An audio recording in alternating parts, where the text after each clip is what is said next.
Hello friends, सो एक और energetic IPO आ चुका है। इसके पहले ऑलरेडी दो एनर्जी से रिलेटेड कंपनियां आईपीओ में धमाल मचा चुके हैं, यानी सीधा सीधा वो डबल पे खुले थे। कौन कौन से? वारी एनर्जीज एंड प्रीमियर एनर्जीज। और एक और एनर्जी कंपनी आ चुकी है, एनटीपीसी ग्रीन एनर्जी। सो बहुत सारे लोगों की इससे उम्मीद है कि लगता है इसमें भी ऐसा ही कुछ होगा। और ये वारी एनर्जीज एंड प्रीमियम एनर्जीज जिनके बारे में मैं बात कर रहा हूँ, ये कोई बहुत ओल्ड आईपीओ नहीं है, 1 मंथ पहले ही आए हैं और इन्होंने ज़बरदस्त लिस्टिंग गेंद दिया था। सो ऐसी उम्मीद अगर आप इस आईपीओ से भी कर रहे हो तो ये वीडियो ज़रूर आप पूरा डिटेल में देख सकते हैं। हम शॉर्ट में ही बनाएंगे ताकि हम फटाफट डिटेल्स देख लें कि हमें इसमें अप्लाई करना चाहिए या नहीं करना चाहिए। सबसे पहले, जैसे नाम से क्लियर है, एनटीपीसी ग्रीन एनर्जी स्पेस में ही ये कंपनी काम कर रही है। कंपनी को जानने से पहले सबसे पहले इस सेक्टर को समझ लेते हैं। इस सेक्टर को ऑलरेडी मैंने पुराने जो आईपीओ के वीडियोस बनाए हैं एनर्जी वाले, वारी एंड प्रीमियर में, उसमें मैंने एक्सप्लेन भी किया और यहाँ पे भी शॉर्ट में हम कवर करेंगे। देखो, वर्ल्ड वाइड ये चीज़ चल रही है कि ज़्यादा से ज़्यादा एनर्जी रिन्यूएबल स्पेस से आए। And when I am saying renewable space, मतलब उसमें सोलार भी इंक्लूडेड है, हाइड्रो भी इंक्लूडेड है, विंड भी इंक्लूडेड है। बट इसमें से सबसे ज़्यादा जो सेगमेंट एनर्जी का आ रहा है वो आ रहा है फिलहाल सोलार से। और लोगों की ये उम्मीद भी है कि सोलार ही एक बहुत बड़ा सोर्स बनने वाला है एनर्जी का। एंड रिन्यूएबल एनर्जी का सबसे बड़ा फ़ायदा क्या है? सबसे बड़ा फ़ायदा है कि कार्बन डाइऑक्साइड जनरेट नहीं होता। एंड जो हमारे पास एनर्जी सोर्सेस हैं जैसे ऑयल, कोल, वो सब लिमिटेड है। वो सब ऐसा नहीं कि अनलिमिटेड है, यूज़ करते रहेंगे, ऐसा नहीं है। कभी तो एंड होगा। बट जो सन की एनर्जी है, जो रिन्यूएबल स्पेस की एनर्जी है, वो कंटिन्यूअस एनर्जी है ना? सो इसीलिए वर्ल्ड वाइड ये चल रहा है कि ज़्यादा से ज़्यादा एनर्जी की रिक्वायरमेंट जो है इस पे शिफ्ट की जाए। अब चूंकि एनर्जी की रिक्वायरमेंट हम शिफ्ट कर रहे हैं, that is one type of growth कि शिफ्टिंग करने से, यानी आज अगर हम 100 वॉट यूज कर रहे हैं तो इस 100 वॉट को अगर हम रिन्यूएबल एनर्जी स्पेस में यूज करें वर्ल्ड वाइड, तो 100 वॉट की डिमांड तो है ही। वहीं दूसरी तरफ और ज़्यादा इलेक्ट्रिक अप्लायंसेस बनते जा रहे हैं। हमारी जो रिक्वायरमेंट है इलेक्ट्रिसिटी की वो बढ़ती जा रही है, यानी आज हम 100 वॉट यूज़ कर रहे हैं तो कल हम 150-200 वॉट भी यूज़ करेंगे।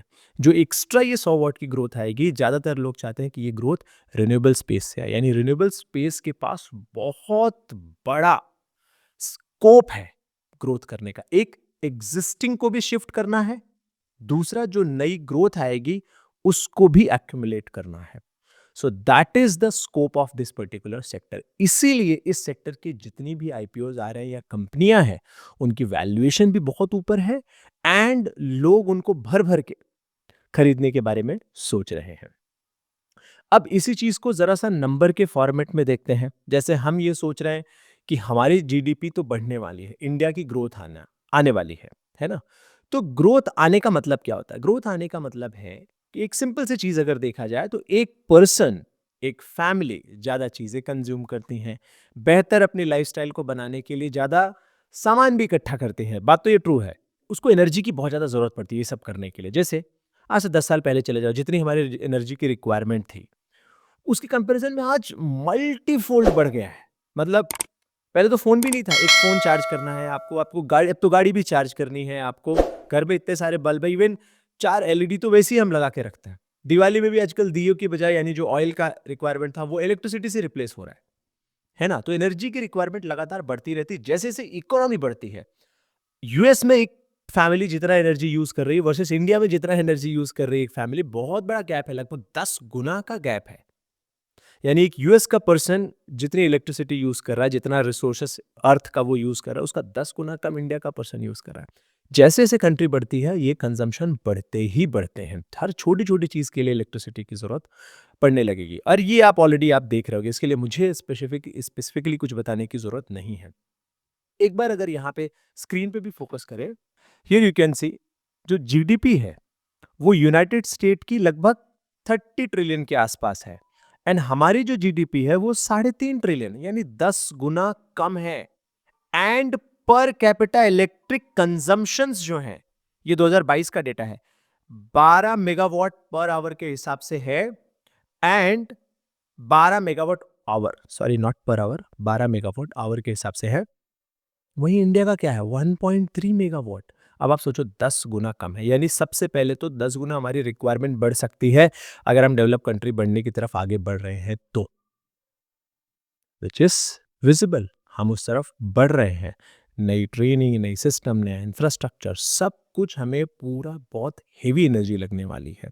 और इसीलिए गवर्नमेंट लगातार पुश कर रही है कि हम एनर्जी स्पेस में सफिशिएंट बन जाएं। ऐसा ना हो कि हमें दूसरों से एनर्जी लेनी पड़े। ठीक है? सो यहाँ पे एक ग्रोथ का सीधा-सीधा एलिमेंट है। दूसरा, इसी डेटा को अगर चेक भी किया जाए कि ग्रोथ रेट जो ये प्रोजेक्शन ग्रोथ रेट है, बाय द वे अलग-अलग कंट्रीज़ का, जैसे ब्राज़ील, कनाडा, चाइना, यहाँ पे देखो आगे जो एस्टिमेटेड ग्रोथ है चाइना का वो 4-5% का है। इंडिया का अभी भी कई सालों तक 6-7% के आसपास मेंटेन रहेगा। वहीं आप दूसरे कंट्रीज़ अगर आप देखते हो जो डेवलप्ड कंट्रीज़ हैं वो 2-2.5% के आसपास पहुँचेंगे। अब इसके बाद ज़रा आगे बढ़ते हैं, ज़रा देखो कंज़म्पशन हमारी जो इलेक्ट्रिसिटी का है, 2014 में लगभग-लगभग साढ़े 900 किलोवाट आवर था, आज ये लगभग 1300 हो चुका है, यानी यहाँ से ही लगभग 50% तो बढ़ चुका है और आगे भी ये बढ़ता जाएगा। एस्टिमेटेड है कि FY 29 तक हम लगभग 1600-1700 किलोवाट आवर कंज़्यूम करने वाले हैं एनर्जी। ये एनर्जी की रिक्वायरमेंट कहाँ से होगी? इन्हीं कंपनियों से जो एनर्जी स्पेस में काम कर रही हैं। सो इस वजह से इस पर्टिकुलर सेक्टर में ग्रोथ आने वाली है। अब अर्बनाइजेशन देखो कि जैसे-जैसे लोग गाँव की तरफ से शहरीकरण होता है, मूव होते हैं, वैसे-वैसे जो है इन सब चीज़ों की डिमांड और ज़्यादा बढ़ती है। 1901 तक लगभग 10% लोग, 11% लोग शहरों में रहते थे, आज वो 35% हो चुका है। और भी इस टाइम पे ये बढ़ने ही वाला है, आगे और भी यहाँ पे एस्टिमेशन है कि ये बढ़ेगा। जैसे-जैसे बढ़ता है, ज़ाहिर-सी बात है इलेक्ट्रिसिटी की यूज़ बढ़ने लगती है। अब आप सोचो अभी ये जो वीडियो शूट हो रहा है, इसमें देखो कितने इलेक्ट्रिक अप्लायंसेस यूज़ हो रहे हैं, कितनी ज़्यादा चीज़ें यूज़ हो रही हैं, है ना? अब इसमें एक कैच है, कैच क्या है कि एनर्जी का कंज़म्पशन तो बढ़ेगा, लेकिन कोई पर्सन जो है वो ये नहीं चाहेगा कि यार मेरा इलेक्ट्रिसिटी का कॉस्ट कम होना चाहिए। तो उसमें जो रिन्यूएबल स्पेस का कॉस्ट है वो काफ़ी ज़्यादा कम है रिलेटेड टू जो कोल या थर्मल से जो आता है उसके कंपैरिजन में। इसीलिए लोग इस तरफ और भी ज़्यादा मूव करना चाहते हैं कि भाई कॉस्ट भी बचेगा एंड सस्टेनेबल भी है। तो ये तो दोनों साइड से विन-विन है। So this is the reason continuous expansion is happening. और इस पूरे स्पेस में अभी भी आप एक यहाँ पे डेटा भी देख सकते हो ब्रेकअप। कोल से अभी भी हमारा 49% के आसपास आता है एंड 32% लगभग रिन्यूएबल स्पेस से आने लगा है। उसमें भी रिन्यूएबल स्पेस का अगर आप सेग्रीगेशन देखोगे तो 43% सोलार से आता है और सोलार ही बड़ा प्लेयर अभी तक बना हुआ है और आगे भी एस्टिमेशन है कि सोलार ही बड़ा प्लेयर बना रहेगा continuous energy specifically renewable space के लिए। और ये कंपनी उसी सेगमेंट में काम करती है। सी एनटीपीसी ऑलरेडी बहुत बड़ी और नोन कंपनी है। NTPC limited already 3.5 lakh crore की कंपनी है, आप यहाँ देख सकते हो, और ये थर्मल पावर में है। सो एनटीपीसी के लिए बहुत ऑब्वियस था कि जो ओल्ड सिस्टम है उससे फ्यूचरिस्टिक सिस्टम की तरफ आगे बढ़ा जाए और इन्होंने ऑलरेडी एनर्जी से रिन्यूएबल स्पेस से रिलेटेड ऑलरेडी एक कंपनी यानी सब्सिडरी बना रखी है। तो जो एनटीपीसी ग्रीन एनर्जी है वो एनटीपीसी लिमिटेड की होली ओन्ड सब्सिडरी है, यानी इसका बच्चा है। एनटीपीसी इज अ पेरेंट, यानी कि मेन कंपनी, बड़ी कंपनी, और ये ऑलरेडी स्टेबल कंपनी है, गवर्नमेंट कंपनी है, यानी कंपनी बंद हो जाएगी, बर्बाद हो जाएगी, ये सब तो भूल ही जाओ, ये सब तो कोई मतलब सवाल ही नहीं है। ऑलरेडी प्रेसिडेंट ऑफ इंडिया इसके ओनर हैं और वो जो दूसरी वाली कंपनी है एनटीपीसी ग्रीन एनर्जी, वो भी government of India he own करती हैं। सिर्फ पॉलिसीज़ वगैरह ही इनको थोड़ा बहुत आगे पीछे कर सकती हैं। इन टर्म्स ऑफ कैपेसिटी, जो अभी कैपेसिटी है वो एनटीपीसी ग्रीन एनर्जी की वो लगभग 3000 मेगावाट की है। 3000 मेगावाट का मतलब आप ये समझ लो लगभग 3 करोड़ बल्ब आप एक साथ जला सकते हो। 3 करोड़ बल्ब 100 वाट के एक साथ जला सकते हो, यानी इतनी उनकी कैपेसिटी है। और इस कैपेसिटी को दे आर प्लानिंग कि इसको 19,000 यानी 3000 से लगभग 19,000, 18,000, 19,000 इसको लेकर के जाया जाए आने वाले 3 से 5 सालों में। ये इनका एस्टिमेशन है। सो ग्रोथ तो मतलब भर के भरपूर पड़ा हुआ है। ग्रोथ में कुछ ऐसा मुझे नहीं लगता कि कहीं इनको कोई प्रॉब्लम आएगा। एनटीपीसी खुद रिक्वायरमेंट इतना बड़ा जनरेट करता है। बट एक यहाँ पे डिफरेंस ये भी आप समझ लो कि एनटीपीसी ग्रीन एनर्जी और जो इसके पहले वारी एनर्जीज और प्रीमियम एनर्जीज जो आई थी, इनमें क्या कोई डिफरेंस है? तो आंसर है इनकी स्केल में डिफरेंस है। सी वारी एनर्जीज प्रीमियर एनर्जीज का जो एक तरीके से मेन वर्क था, खास करके वारी एनर्जीज के बारे में बात करूँ तो, जैसे आपका कोई कंपनी है, आप वहाँ पे जनरेटर चल रहा है, बल्ब चल रहा है और आप चाहते हो कि यार सोलार मैं पूरा सेटअप कर दूँ और ये सोलार सेटअप से पूरा ये मेरा चले, तो वारी एनर्जी वहाँ पे आकर के आपको सेटअप करेगा। या फिर आपकी कोई बिल्डिंग है या आपको पीवीसी सेल्स चाहिए, जो वो सेल्स रहते हैं जो स्क्वायर बिट्स वहाँ पे बैठे रहते हैं, वो सब तो वो वाली एनर्जीज करते हैं। स्मॉल स्केल यानी एक छोटा सा आपको प्रोजेक्ट करना है तो वहाँ पे ये करेंगे और वो बी टू बी है, मेनली बिजनेसेस और ये सब के लिए। लेकिन एनटीपीसी जो काम कर रहा है, एनटीपीसी ग्रीन एनर्जी जो काम कर रही है, वो बड़े स्केल के लिए काम कर रही है, यानी कि स्टेट गवर्नमेंट के प्रोजेक्ट हो, सेंट्रल गवर्नमेंट के प्रोजेक्ट हो, जहाँ पे बहुत बड़े मेगा स्केल पे एनर्जी प्रोड्यूस की जा रही हो। That's where the NTPC green energy is working. So दोनों में ये डिफरेंस है, स्केल का बहुत बड़ा डिफरेंस है। एंड ऑफ कोर्स ओनरशिप एक की प्राइवेट है विच इज वारी एनर्जीज प्रीमियर एनर्जीज की, और इनकी ओनरशिप एनटीपीसी की तो गवर्नमेंट की ओनरशिप है। सो दिस इज द एक डिफरेंस था जो मुझे लगा क्लियर करना चाहिए कि कई बार ऐसा लगता है कि अच्छा ये कंपनियां तो ऑलरेडी इस स्पेस में काफ़ी सारी आ रही हैं तो ये कैसे अलग है। तो स्केल का एक सबसे बड़ा डिफरेंस है, यानी पूरे स्टेट को जो इलेक्ट्रिसिटी देनी है तो एनटीपीसी उसके हिसाब से काम करेगा कि पूरे स्टेट को कैसे देनी है। मे बी ट्रेन्स को देनी हो तो ट्रेन्स को कैसे दी जाए, या और भी बड़े प्रोजेक्ट्स को कैसे देनी हो, तो ये उस पे पूरा सिस्टम पे काम करते हैं। तो आई थिंक आपको क्लियर हो गया होगा एनटीपीसी ग्रीन एनर्जी करती क्या है, कौन ओन कर रहा है, क्या उनकी करंट कैपेसिटी है, क्या उनका फ्यूचर प्लान है।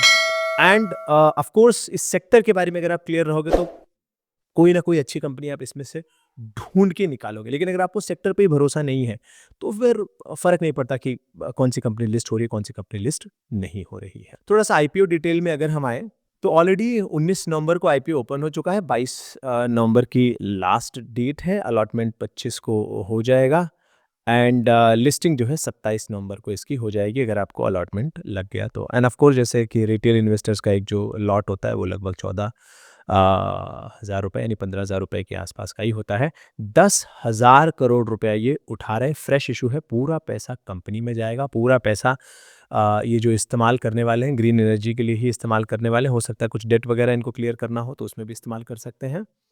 And in terms of assets आप देखोगे तो जाहिर सी बात है वो बढ़ रहे हैं और रेवेन्यू भी इनका बढ़ने ही वाला है, वो काफ़ी ऑब्वियस है, वो बढ़ता हुआ यहाँ पे दिख भी रहा है। बट 2024 से 2025 का जो ग्रोथ है, मुझे इतना बड़ा ग्रोथ फिलहाल अभी के लिए नहीं दिख रहा है। मे बी जो और कैपेसिटी एडिशन होगा तो उससे इनका रेवेन्यू बढ़ेगा, क्योंकि पूरे साल भर का यहाँ पे 2000 करोड़ है और यहाँ पे ऑलरेडी 6 महीने हो चुके हैं, सितंबर 24 तक का, यानी 6 महीने हो चुके हैं, 2 क्वार्टर, तो 1100 करोड़, यानी अगले 2 क्वार्टर का भी अगर इसी सेम रन रेट मान लें तो 2200 करोड़, यानी 10% का यहाँ पे इंक्रीमेंट वगैरह है। प्रॉफिटेबल कंपनी है तो कोई इशू नहीं है।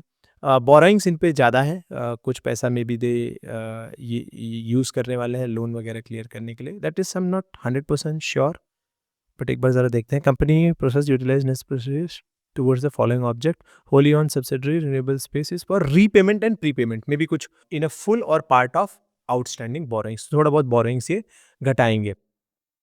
ईपीएस तो बहुत ही कम है इसमें, 0.46 और उसके हिसाब से 108 रुपीज़ का प्राइस है, यानी कि लगभग 200-250 के पी पे बन रहा है। बट मुझे नहीं लगता इसका ये पी इतना देखना चाहिए। जो कंपनी अभी 4-5 गुना अगर अपनी कैपेसिटी बढ़ाने वाली है तो उस हिसाब से 5 गुना अगर इसका ईपीएस बढ़ता है तब जा करके, हाँ यार, तब पी ही इसका कंट्रोल में आएगा। तो ये है तो महंगे के हिसाब से देखा जा सकता है।